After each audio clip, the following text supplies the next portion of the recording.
হসপিটালে এসেছি ডাক্তার দেখাতে, যে রুগী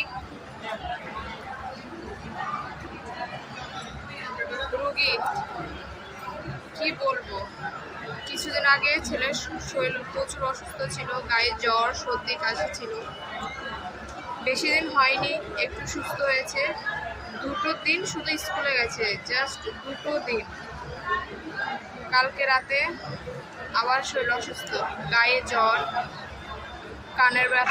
কানের ব্যথার জন্য জ্বরটা চলে এসছে। সারাটা রাত ঘুমাইনি, না ও ঘুমিয়েছে না আমি ঘুমিয়েছি, যার কারণে আজকে স্কুল যাইনি, যেতেও পারিনি।